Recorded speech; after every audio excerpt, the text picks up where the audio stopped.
শ্বাস প্রশ্বাস চলছে মৃদু, দিচ্ছে কাঁটা শরীর জুড়ে। হঠাৎ করে কান্নার আওয়াজ, কেমন যেন বিশ্রী সুরে। দমকা হাওয়ায় নিভল বাতি, খুলল ঘরের দরজা। গা ছমছম আমেজ থাকুক, শুরু হোক ভূত চর্চা। আজকের রাতটা যেন 5টা রাতের মতো স্বাভাবিক নয়। ভাদ্রের গুমোট গরমকে ছাপিয়ে ধেয়ে এসেছে এক বিধ্বংসী ঝড়। ফেরিঘাট থেকে রামসুন্দরদের ভিটের দিকে যাওয়ার কাঁচা রাস্তাটা এখন হাঁটু সমান কাদা আর জলের তলায়। ল্যাম্প পোস্টের মিটমিটে হলদে আলো আর বৃষ্টির ঝাপটায় এক অদ্ভুত মায়া তৈরি হচ্ছে। মজিদ প্রাণপণে প্যাডেল করছে। রিকশার হুডটা তোলা, ভেতরে গুটি সুটি মেরে বসে আছেন গ্রামের হাই স্কুলের মাস্টার মশাই পরিমলবাবু। পরিমলবাবু পকেটে রাখেন টর্চ, সেটাই বার করে জ্বালিয়ে সামনের কুচকুচে অন্ধকারটা রিকশাতে বসেই দেখার চেষ্টা করলেন। তারপর একটু জড়সড় হয়ে বললেন, মজিদ মজিদ একটু সাবধানে চালা বাবা, রাস্তা তো নয় যেন মরণ ফাঁদ। মাঝরাতে এমন দুর্যোগের মধ্যে তোকে রিক্সা নিয়ে বের করতে আমার নিজেরই কেমন অপরাধ বোধ হচ্ছে রে। এই ঝড় বাদলার রাতে সাইকেল রিক্সা টেনে এত দূর পৌঁছে দেওয়া খুব কষ্ট হচ্ছে না রে তোর? মজিদ গামছা দিয়ে একবার কপাল আর চোখের জল মুছে নিল। প্যাডেল করার গতি না কমিয়ে সে হালকা হাঁপাতে হাঁপাতে জবাব দিল, কষ্ট তো একটু হইবই পরিমল বাবু, কিন্তু আমাদের মতো মানুষের শরীরের কষ্টের চেয়ে পেটের খিদার জোর অনেক বেশি। আজ যদি রিক্সা খান গ্যারেজে বসায় রাখতাম, তবে কাল সকালে চুলায় হাঁড়ি চড়তো নিগো। এই যে আপনি 2 টাকা ভাড়া দেবেন, ওইটাই কালকে সকালের ভরসা। গরিবের আবার ঝড় বৃষ্টি কি বাবু?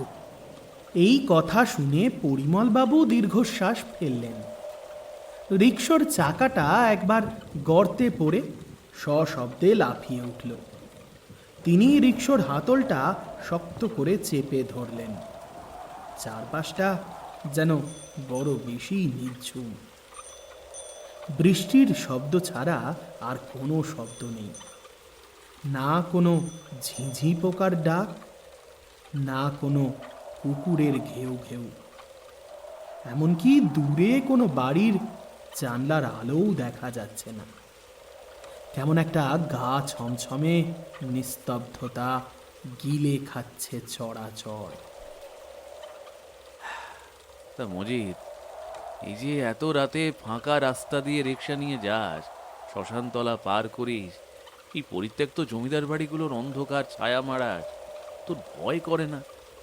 গ্রামের লোক তো কত কি বলে, নিশিরা শাঁখ চুন্নি কত কি নাকি এই রাস্তায় গড়ে।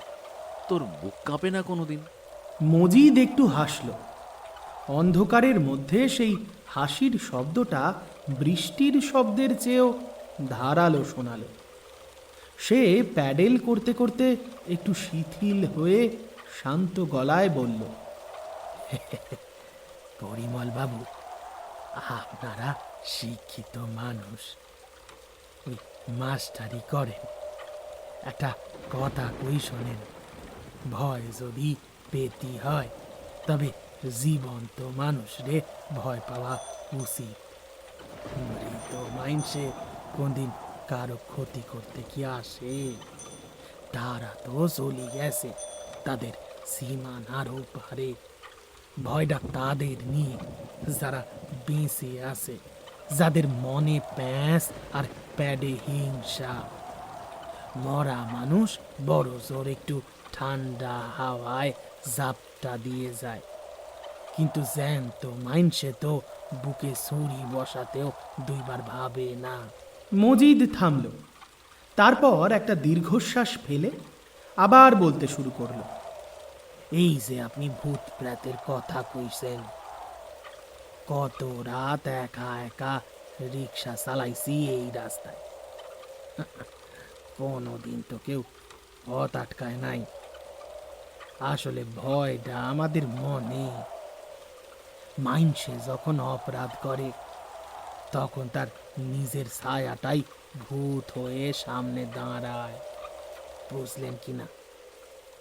আমার মনে কোনো পাপ নাই, তাই ওসব ভয়ও আমার মনে নাই। বাজ পড়ার সেই তীব্র আলোয় মজিদ দেখল সামনের রাস্তাটা হঠাৎ ফ্যাকাশে হয়ে গেছে। রাস্তার দুধারে দাঁড়িয়ে থাকা তাল গাছগুলো যেন পাখির মতো ডানা ঝাপটাচ্ছে। পরিমলবাবু খানিকটা ভয় পেলেন, আঁতকে উঠে বললেন, বাপরে, তুই তাড়াতাড়ি চালাতো বাবা, আমার বাড়ির মোড়টা এলেই আমাকে নামিয়ে দিস। আজ রাতে যেন চারপাশটা ঠিক ভালো লাগছে না। মজিদ কোনো কথা বলল না। ও আবার জোরে জোরে প্যাডেল করতে শুরু করলো, কিন্তু হঠাৎই রিকশোটা কেমন যেন ভারী হয়ে গেল। মজিদের মনে হতে লাগলো সে যেন পাথর বোঝাই কোনো পাহাড় টানছে। চাকা দুটো কাদার ভেতর দেবে যাচ্ছে বারবার। তার শরীরের শিরাগুলো ফুলে উঠছে। কপাল থেকে ঘাম আর বৃষ্টির জল মিলেমিশে একাকার। পরিমলবাবুর বাড়ির মোড়টা যখন এলো তখন বৃষ্টি খানিকটা কমেছে, কিন্তু মেঘের গর্জন কমেনি। মজিদ রিকশাটা থামিয়ে পরিমলবাবুকে নামিয়ে দিল। পরিমলবাবু তাড়াতাড়ি পকেট থেকে ভাড়া বের করে দিলেন। সাবধানে যাস মজিদ, আর শোন, এখন সোজা নিজের বাড়ি চলে যা, মাঝ রাস্তায় আর যাত্রী নিস না। মজিদ টাকাটা ট্যাঁকে গুঁজে নিয়ে মাথা নাড়ল। পরিমলবাবু বাড়ির গেটের দিকে এগিয়ে গেলেন। মজিদ রিকশাটা ঘুরিয়ে ফিরতে শুরু করবে, এমন সময় সে খেয়াল করল কিছুটা দূরে একটা বিশাল অশ্বত্থ গাছের নিচে একজন দাঁড়িয়ে আছে। সাদা রঙের শাড়ি পরে, বৃষ্টির মধ্যেও যেন স্থির। মজিদ চোখ কুঁচকে দেখার চেষ্টা করল। ল্যাম্পপোস্টের মিটমিটে আলোয় মনে হচ্ছে কেউ একজন তার দিকে হাত নাড়িয়ে ডাকছে। মজিদ নিজের মনেই বিড়বিড় করল, তো রাতে ফেরিঘাটের দিকে কে যায়? কোনো বিপদ আপদ হলো নাকি? মজিদ ভুলে গেল কিছুক্ষণ আগে পরিমল বাবুকে বলা নিজের কথাগুলো। তার মনে পড়ল খিদের কথা, পেটের কথা। যদি আরও একটা যাত্রী পাওয়া যায় তবে কালকের দিনটা ভালোই কাটবে। ও রিকশোটা ঘুরিয়ে সেই সাদা শাড়ি পরা অবয়বের দিকে এগোতে লাগলো। বাতাসটা হঠাৎ ভীষণ শীতল হয়ে এলো। গুমোট ভ্যাপসা গরম নিমেষেই উধাও।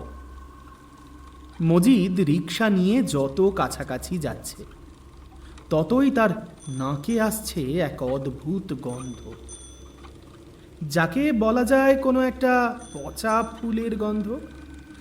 ঠিক যেন শিউলি ফুলের একটা সূক্ষ্ম সুবাস মেশানো। রিকশাটা সেই মানুষটার কাছে এসে থামতেই মজিদ দেখল একজন মহিলা, ঘোমটা দিয়ে মুখ ঢাকা, পরনে লাল পাড় সাদা শাড়ি, আর তার হাতের আঙুলগুলো ফ্যাকাশে সাদা। মজিদ মনে মনে খানিকটা দ্বিধা দ্বন্দ্বে পড়লেও যাত্রী ফেরানোর সাধ্যতার নেই। কোথায় যাবেন মা? মহিলাটি কোনো উত্তর দিল না, শুধু হাত তুলে সামনের অন্ধকার রাস্তার দিকে ইশারা করল, যে পথটা সোজা চলে গেছে সেই পুরনো শ্মশান ঘাটের ওপারে পরিত্যক্ত রামসুন্দরদের ভিটের দিকে। মজিদ চমকে উঠল, কিন্তু তার অবচেতন মন তখন যুক্তির জাল বুনছে। হয়তো এই গ্রামেরই কেউ, ভিটের ওপাশে হয়তো নতুন ঘর বেঁধেছে। কিন্তু রিকশায় ওঠার পর মজিদ আবার প্যাডেল করতে শুরু করলো। তখন সে এক ভয়ঙ্কর জিনিস খেয়াল করল। রিকশাটা যেন ভারী নয়, বরং অস্বাভাবিক হালকা। সে প্যাডেল করছে ঠিকই, কিন্তু মনে হচ্ছে চাকাগুলো মাটির উপর দিয়ে নয়, বাতাসের উপর দিয়ে ভেসে চলেছে। অন্ধকার এবার যেন কোনো কথা বলতে শুরু করেছে। মজিদ তার রিকশার ছোট্ট ভাঙা আয়নাটার দিকে তাকালো। তার বুকের রক্ত হিম হয়ে গেল। তার পিছনে রিকশোর সিটটা একেবারে ফাঁকা, কিন্তু সে পরিষ্কার অনুভব করতে পারছে সিটে কেউ একজন বসে আছে। এক শীতল নিস্তব্ধতা তার ঘাড়ের কাছে নিঃশ্বাস ফেলছে। মজিদ বিড়বিড় করল, ভয় জ্যান্ত মাইন্ডসেটেই হয়, মরা মাইন্ডসেটে নয়। হ হ একেবারে হক কথা, ভয় জ্যান্ত মাইন্ডসেটই হয়, মরা মাইন্ডসেটে লইয়া ডরের কারণ কি আছে? কিন্তু তার নিজের কথাগুলোই এখন তার কানে উপহাসের মতো বাজতে লাগলো। বৃষ্টিতে ঝাপসা হয়ে যাওয়া শ্মশান ঘাটটা ক্রমশ কাছে এগিয়ে আসছে, আর মজিদ বুঝতে পারছে আজ সে এমন এক যাত্রী তুলেছে যার গন্তব্য কোনো ইহজাগতিক ভিটে নয়। মহিলাটি রিকশায় ওঠার পর থেকেই চারপাশটা কেমন যেন থমথমে হয়ে গেছে। মজিদ রিকশা টানছে ঠিকই, কিন্তু ওর মনে হচ্ছে সে কোনো এক স্বপ্নপুরীর কুয়াশার মধ্যে দিয়ে ভেসে ভেসে চলেছে। রাস্তার ধারের ঝোপঝাড়গুলো অন্ধকারের মধ্যে অতিকায় সব দানবের মতো হাত বাড়িয়ে দাঁড়িয়ে আছে। মজিদ তার চিরচেনা সেই সাহসী ভাবটা বজায় রাখার চেষ্টা করছে। সে গলা খাঁকিয়ে বলল, বলছিলাম কি মা, এই এত রাতে এই বৃষ্টি বাদলার দিনে একা বাইর হওয়া কি ঠিক হইল? আসলে কইছিলাম কি, দুনিয়াটা তো আর ভালো মাইন্ডসেট নয়। ওই যে মাস্টার মশাই রে নামায় দিয়ে আসলাম, উনি তো কইছিলেন এই রাস্তায় নাকি বিপদ আছে, কিন্তু আমিও সব মানি না মা। আমি মজিদ, এই রাস্তা আমার হাতের তালুর মতো চেনা। আমি কই কি, ভয় পাওয়ার আপনার কিছু নাই।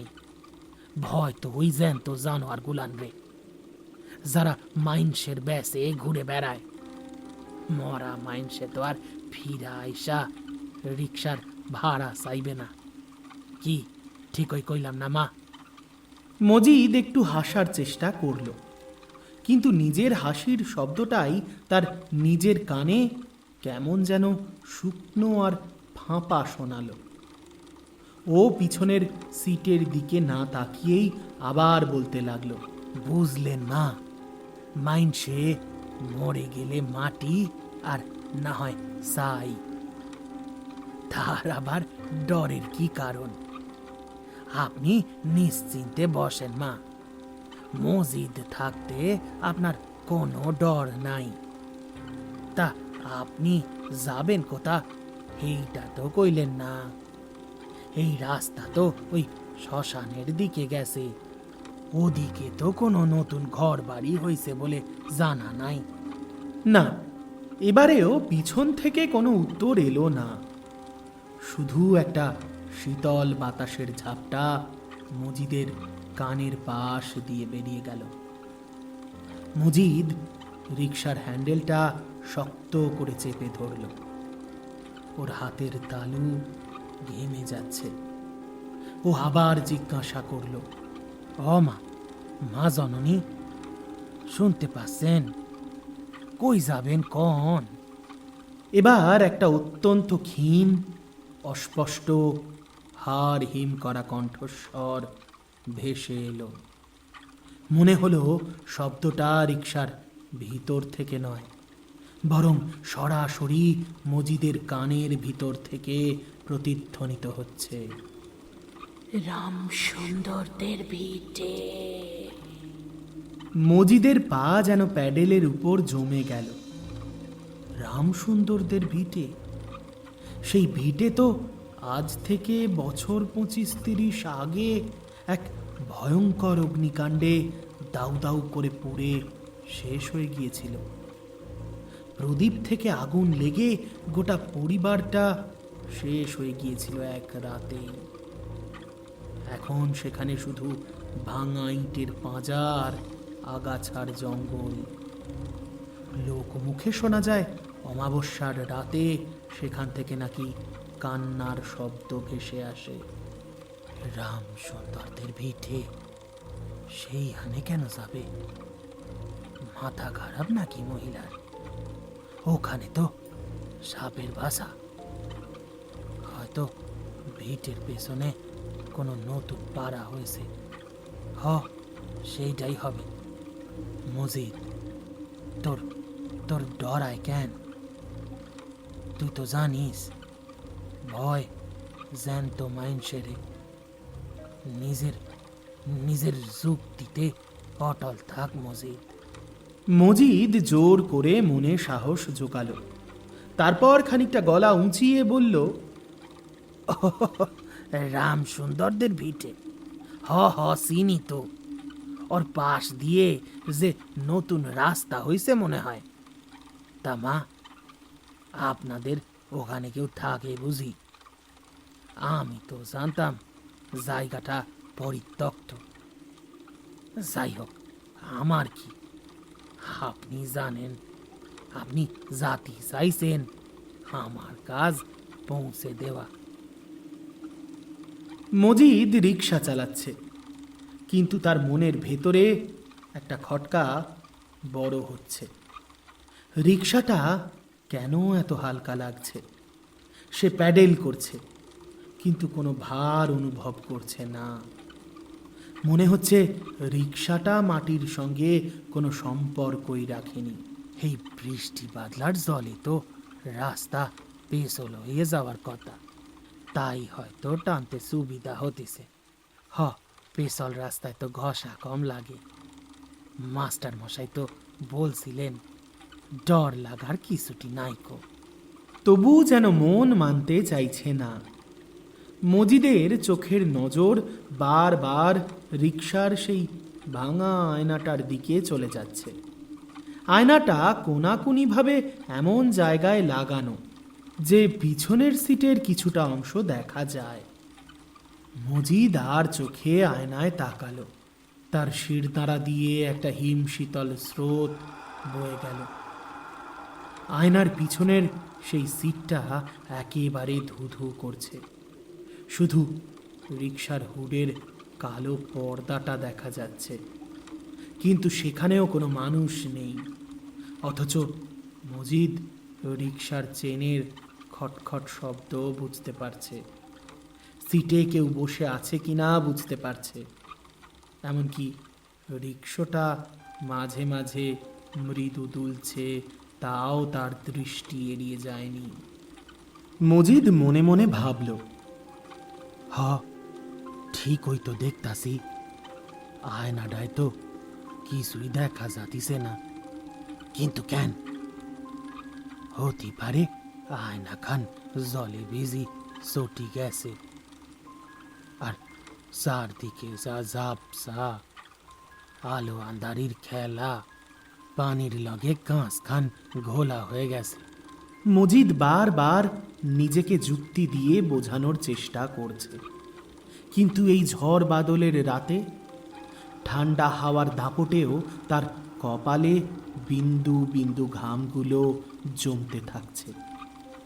রিকশো চালাতে চালাতে ল্যাম্প পোস্টের আলোয় রিকশোর পিছন দিকটা দেখার চেষ্টা করলো মজিদ। কিন্তু কোনো রক্তমাংসের শরীর থাকলে আলো বাঁধা পড়ার কথা, একটা ছায়া তৈরি হওয়ার কথা, কিন্তু না, সেখানে কোনো ছায়া নেই। যেন একটা জমাট বাঁধা ধোঁয়ার পিণ্ড। ডর লাগনের তো কথা নয় গো, তবু ডর লাগে কেন? ডর তো জ্যান্ত মাইনসেরে লইয়া, মরা মাইনসেরে লইয়া তো ডর লাগনের কথা নয়। মা, বলি কি আপনি ওই ভিটের সামনেই নামবেন, নাকি একটু আগেই নামাই দেব? ওই তো সামনেই শ্মশানতলা। মহিলাটি এবারও কোনো কথা বলল না, শুধু শাড়ির আঁচলের তলা থেকে তার সাদা ফ্যাকাশে হাতটা একবার বের করে রাস্তার পাশের একটা ভাঙা কালী মন্দিরের দিকে ইশারা করল। মজিদ দেখল মহিলাটির হাতের আঙুলগুলো অস্বাভাবিক, আর নখগুলোও কেমন নীলচে। মজিদের এবার মনে হলো ওর গলার ভিতরটা শুকিয়ে কাঠ হয়ে যাচ্ছে। সে একবার ঢোক গিলে আবার মনে মনে বলতে শুরু করলো, ওনার ওনার সামরা খান এমন কেন? বোধহয় চর্মরোগ আছে। এই গায়ে গঞ্জে কত মানুষের কত রোগ হয়, আর আর আমার মনে হয় এই সবই চোখের ভুল। ও সব চোখের ভুল। আর এ রাম সুন্দরদের ভিটেতে কেন যাচ্ছে? পাগল নয় তো? গন্তব্য যতই কাছে আসছে পরিবেশ ততই বিভৎস হচ্ছে। শিউলি ফুলের একটা তীব্র গন্ধ এবার মজিদের শ্বাস রোধ করে দিতে চাইছে। ঝরা শিউলির গন্ধে শ্মশানতলার পোড়া গন্ধটা মিলেমিশে এক নারকীয় আবহ তৈরি করেছে। বৃষ্টির জল এখন আর সাধারণ জলের মতো মনে হচ্ছে না, মনে হচ্ছে যেন আকাশ থেকে বরফ ঠান্ডা কোনো তরল পড়ছে, যা মজিদের হাড় পর্যন্ত জমিয়ে দিচ্ছে। হায় আল্লাহ, আর কতক্ষণ, আর কতক্ষণ এই নিস্তব্ধতা সহ্য করব? মজিদ রে, তুই তুই ভুল করতাছিস। আজ তোর রিক্সা লইয়া বাইর হওয়া উচিত হয়নি। পরিমল মাস্টারের কথা শোনা উচিত ছিল। না না, ডরালে চলবো না, ডরাবো না, ডরাবো না। আমি তো মানুষ, রক্ত মাংসের মানুষ। হঠাৎ রিকশোটা একটা তীব্র ঝাঁকুনি দিয়ে থেমে গেল, ঠিক সেই জায়গায় যেখানে এককালে রামসুন্দরদের বিশাল গেট ছিল, যার এখন শুধু দুটো কঙ্কাল সার স্তম্ভ দাঁড়িয়ে আছে। চারিদিক নিঝুম। মজিদ প্যাডেল চালাতে পারছে না। রিকশোর চাকা যেন কাদার মধ্যে নয়, বরং এক অদৃশ্য শক্তির মধ্যে আটকে গেছে। মজিদ কম্পিত স্বরে বলল, মা জননী, আপনার আপনার ভিটে আইয়া পড়ছে। আপনি এইখানেই নামবেন? পিছন থেকে এবার আর কোনো কথা এলো না, শুধু একটা দীর্ঘশ্বাসের শব্দ শোনা গেল। এমন এক দীর্ঘশ্বাস যা যেন শত বছরের অতৃপ্তি আর যন্ত্রণাকে বহন করে আনছে। মজিদ রিকশো থেকে নামার সাহস পাচ্ছে না। আবার রিকশোয় বসে থাকতেও তার কলিজা ফেটে যাচ্ছে। সে অনুভব করলো তার কাঁধের উপর একটা বরফ ঠান্ডা হাত এসে স্থির হয়ে গেল। নামতাছে না কেন? হাত খানো তো সরাইতেছে না। মজিদ রে, পালানোর পালানোর চেষ্টা কর। পা দুইখান পাথর হয়ে গেছে। আমার তো সাহস কম নয়। আমি তো কইতাম, জ্যান্ত জ্যান্ত মাইনসেই ডর লাগে। হাত খান সাপি ধরতিছে। মির্কি রোগ আছে নাকি মহিলার? একবার দেখনের প্রয়োজন আছে। অনেক সাহস সঞ্চয় করে মজিদ আস্তে আস্তে ঘাড় ঘুরিয়ে রিকশোর সিটের দিকে দৃষ্টিপাত করতেই চমকে উঠল। না, সেখানে কোনো মহিলার বসে থাকার অবয়ব দেখা যাচ্ছে না। তবু কেউ একজন বসে আছে অনুভব করতে পারছে। মজিদ চমকে উঠল। রিকশোর ফাঁকা সিট থেকে কেউ যেন মজিদের নাম ধরে ডাকছে। অনেক অনেক পথ বাকি মজিদ, অনেক। এই প্রথম অশরীরী তার নাম ধরে ডাকছে, কিন্তু সে তো তার নাম বলেনি।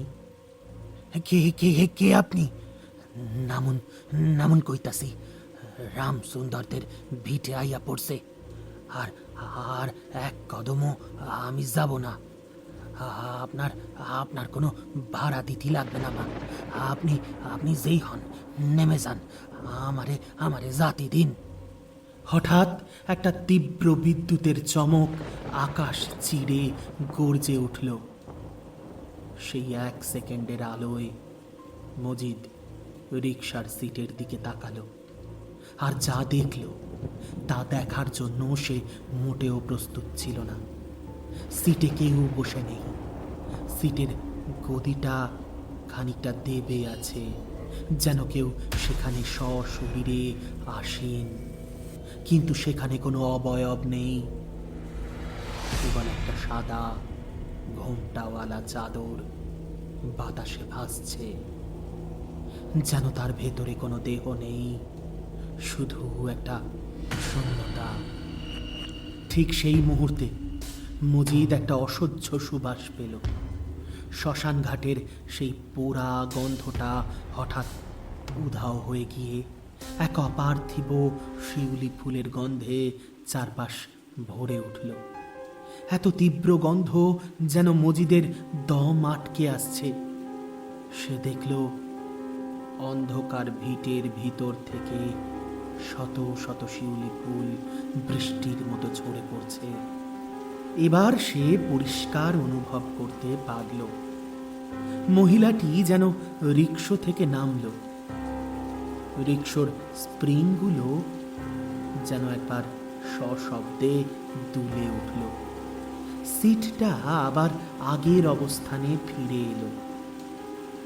সে দেখল সেই সাদা শাড়ি জড়ানো একটা ছায়ামূর্তি রামসুন্দরদের ভাঙা গেটের দিকে এগিয়ে যাচ্ছে, কিন্তু তার হাঁটা চলা স্বাভাবিক নয়।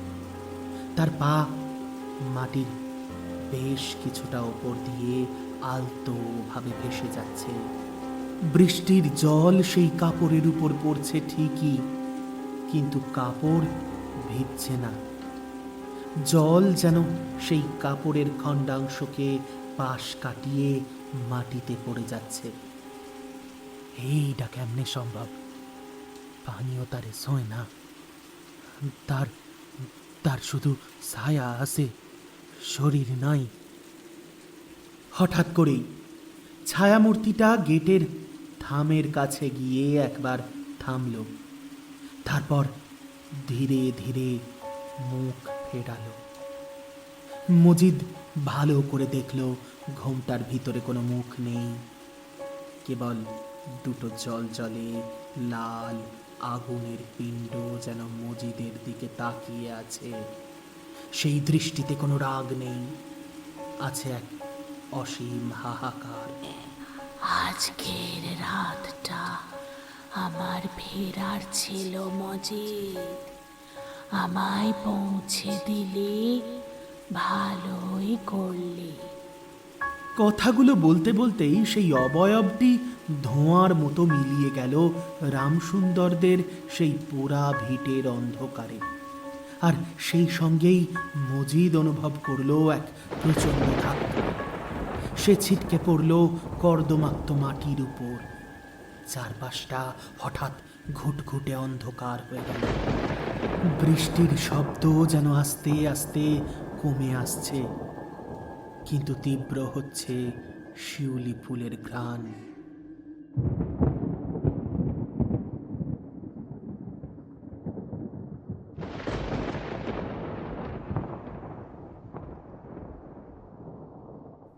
মজিদ কাদার উপর উপুর হয়ে পড়েছিল। কতক্ষণ সে জ্ঞান হারিয়েছিল সে নিজেও জানে না। শরীরটা আর যেন তার নিজের নিয়ন্ত্রণে নেই। অবশ হয়ে যাওয়া হাতটা দিয়ে সে রিকশোর সিটটা ধরার চেষ্টা করল, কিন্তু ব্যর্থ হল। সে চোখ মেলল। তখন ভোরের ঝাপসা ফ্যাকাশে আলো আস্তে আস্তে ফুটছে। সাদা রিকশোর সিটটার উপর ছড়িয়ে ছিটিয়ে পড়ে আছে রাশি রাশি টাটকা তাজা শিউলি ফুল, কিন্তু আশেপাশে কোনো শিউলি ফুলের গাছ নেই। ফুল, শিউলি ফুল, রিকশার ভেতরে শিউলি ফুল। মজিদ উঠে দাঁড়ানোর ব্যর্থ চেষ্টা করল। তার মাথাটা বন বন করে ঘুরছে। তার মনে হচ্ছে তার ভেতরে যেন এক নরক কুণ্ড জ্বলছে। তার শরীরটা জ্বরে কাঁপতে শুরু করল। কোনো ক্রমে কয়েক পা এগোতে চেষ্টা করতেই আবার জ্ঞান হারিয়ে লুটিয়ে পড়ল রামসুন্দরদের ভিটের প্রাচীন গেটের কিছুটা দূরেই। তারপর যখন ভোরের আলো ফুটছে, ঠিক তখন ওরে, ওটা কে রে? রাস্তার পাশে ওটা কি পড়ে আছে? রিক্সা মনে হচ্ছে না? হ্যাঁ হ্যাঁ হ্যাঁ, তাই তো মনে হয়। ওটা তো মজিদ ভাই। সঙ্গে সঙ্গে গ্রামের কয়েকজন লোক দৌড়ে এলো।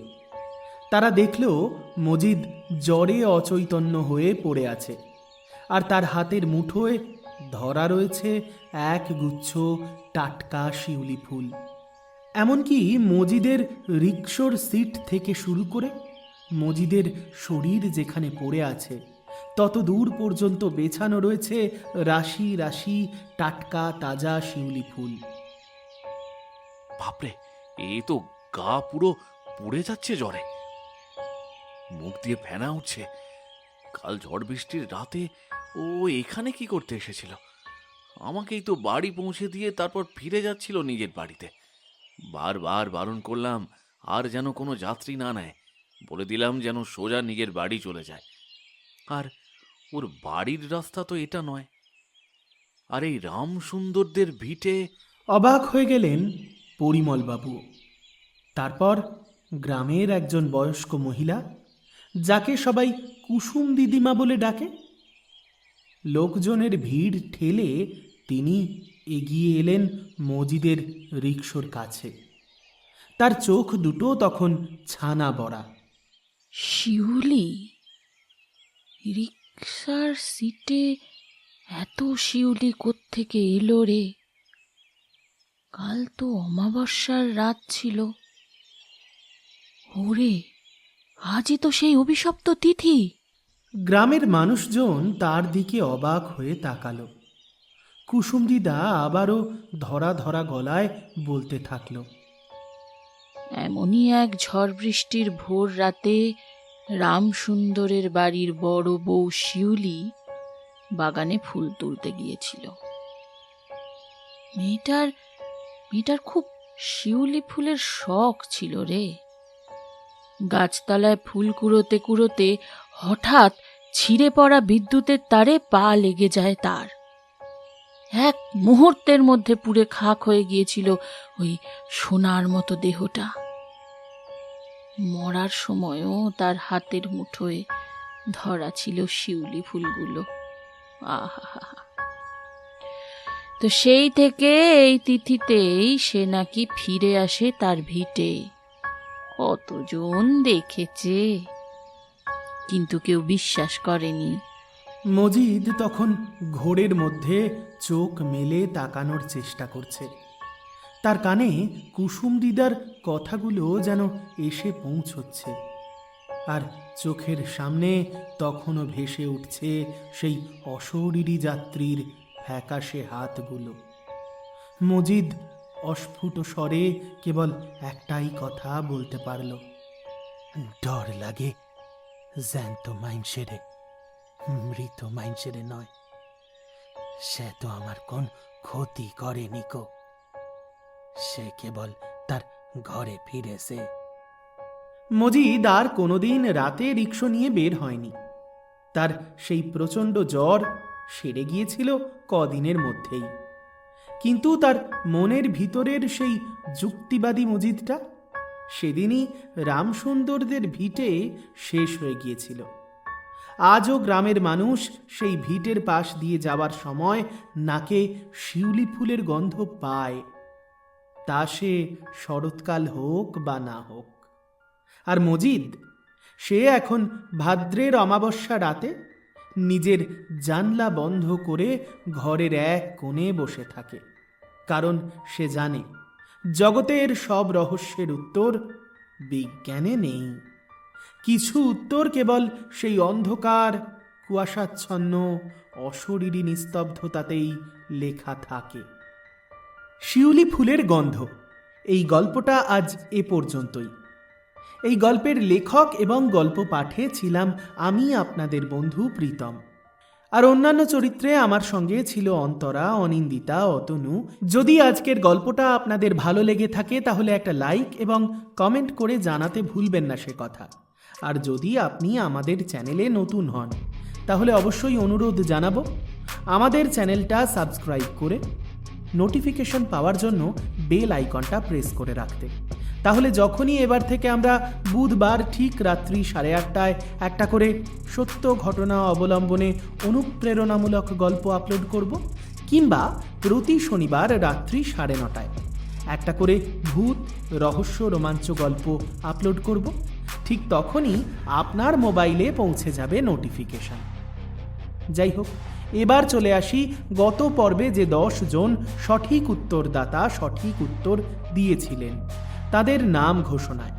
তারা হলেন সুপর্ণা পাত্র, সুপ্রিয়া মাঝি, স্নেহা দাস, মোহিনী ভট্টাচার্য, সৃজা মুখার্জি, সীমা গিরি, শুভেন্দু সামন্ত, রিয়া দাস, টুম্পা সরকার, ঈশানী ঘোষ, অর্ণব সান্যাল, রচনা সামন্ত, ঝর্ণা খাতুন, অশোক মাঝি, মাম্পি মণ্ডল, বুধিয়া নায়েক, আয়ুষ মাখাল সহ অনেকেই।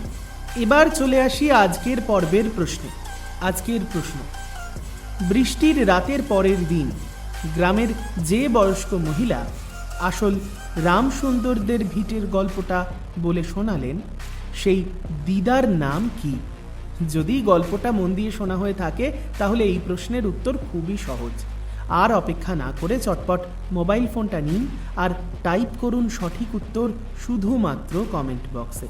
কথা দিচ্ছি, প্রতি পর্বের মতো আগামী পর্বেও প্রথম 10 জন সঠিক উত্তরদাতার নাম ঘোষণা করব আমি। আর মনে আছে তো, ভালোবাসার মরশুমে গোটা ফেব্রুয়ারি জুড়ে প্রত্যেক রবিবার ঠিক রাত্রি 9টায় আসছে একটা স্পেশাল সিরিজ গল্প, তুমি আমার ভ্যালেন্টাইন। তাই অপেক্ষা করুন আগামীকালকের জন্য। ভালো থাকবেন সকলে, ভূত চর্চার পাশাপাশি ভালোবাসার মরশুমের সঙ্গে থাকবেন।